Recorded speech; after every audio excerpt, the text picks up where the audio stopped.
Assalamualaikum warahmatullahi wabarakatuh.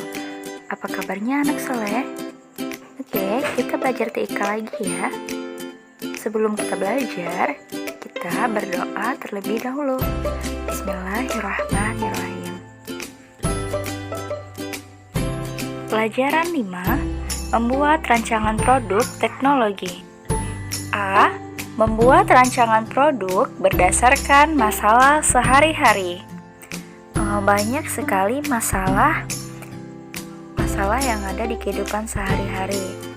Banyak penemuan lahir dari adanya masalah di sekitar para penemu yang kemudian ingin mereka carikan solusinya. Di era digital ini, kita mengenal transportasi daring dan belanja daring. Transportasi daring membantu pengguna mendapatkan transportasi dengan lebih mudah. Selain itu, transportasi daring membantu penyedia jasa transportasi untuk mencari penumpang. Belanja daring atau kita sering disebut online shop membantu pembeli mencari barang atau jasa dengan lebih mudah. Pembeli dapat mencari barang yang lebih murah dari penjual yang lainnya dari banyak penjual. Penjual juga mendapat keuntungan karena barang dan jasa yang ditawarkan dapat dilihat oleh lebih banyak calon pembeli. Nah, ada satu penemuan jigsaw puzzle oleh John Pillsbury berawal dari keinginan beliau untuk mempermudah siswa belajar geografi. Dari keinginan untuk menyelesaikan masalah tersebut, ia berhasil memperoleh keuntungan. Nah, sekarang coba perhatikan berbagai masalah yang mungkin ada di sekitar anak soleh. Apakah anak soleh mempunyai ide untuk menyelesaikan masalah-masalah tersebut? Apa produk yang dapat kita ciptakan untuk menyelesaikan masalah-masalah tersebut? Coba perhatikan gambar-gambar di atas.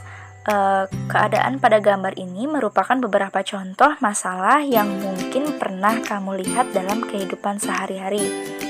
Misalnya saja, membuang sampah sembarangan dan mengantri dengan tidak rapi. Bagaimana perasaanmu ketika melihat keadaan tersebut? Apakah kamu merasa terganggu dengan keadaan seperti pada gambar? Kemudian jika iya, apa hal yang ingin kamu lakukan untuk mengubah keadaan tersebut? Oke, kita ambil saja contoh masalah dalam kehidupan sehari-hari, yaitu banyak orang yang membuang sampah sembarangan. Nah, bagaimana cara untuk menyelesaikan masalah tersebut? Dengan salah satu caranya yaitu dengan membuat robot sampah. Oke, kita ambil contoh merancang produk untuk mengatasi pembuangan sampah sembarangan. Langkah kerja: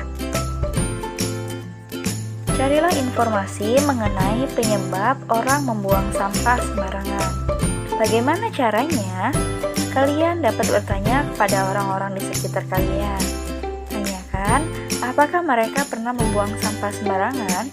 Jika pernah, tanyakan alasan mereka tidak membuang sampah di tempat sampah. Jika tidak pernah, tanyakan pendapat mereka tentang mengapa orang sering membuang sampah sembarangan.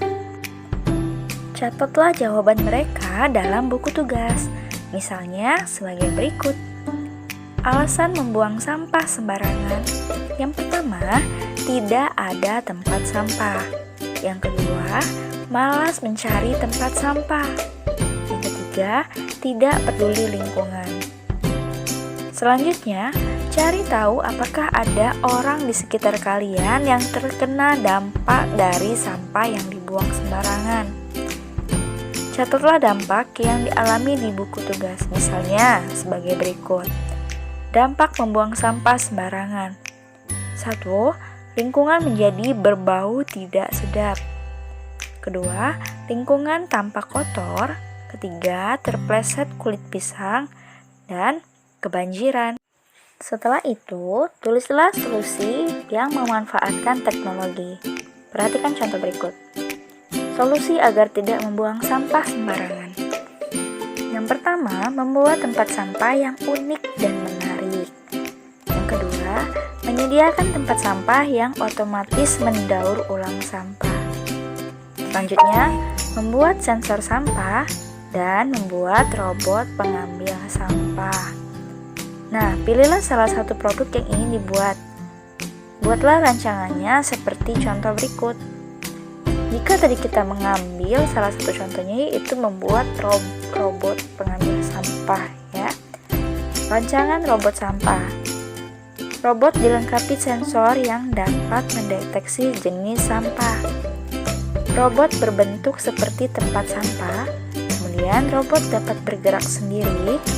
Dan yang terakhir, robot dilengkapi dengan 2 tangan untuk memungut sampah. Nah, itu tadi salah satu contoh agar masyarakat tidak membuang sampah sembarangan lagi. Dan juga jika ada masyarakat yang membuang sembarangan, robot ini akan bekerja dan memilah sampah yang ada.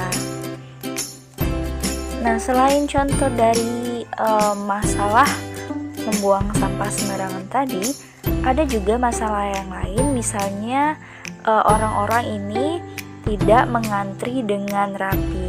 Terus bagaimana solusinya agar antrian tetap rapi?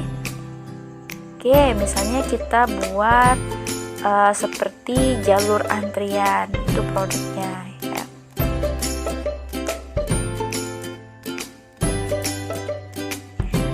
Oke, baiklah, itulah tadi pembelajaran kita hari ini. Semoga bermanfaat. Terima kasih yang telah menyimak. Akhiri, Assalamualaikum warahmatullahi wabarakatuh. Sampai ketemu lagi di minggu depan.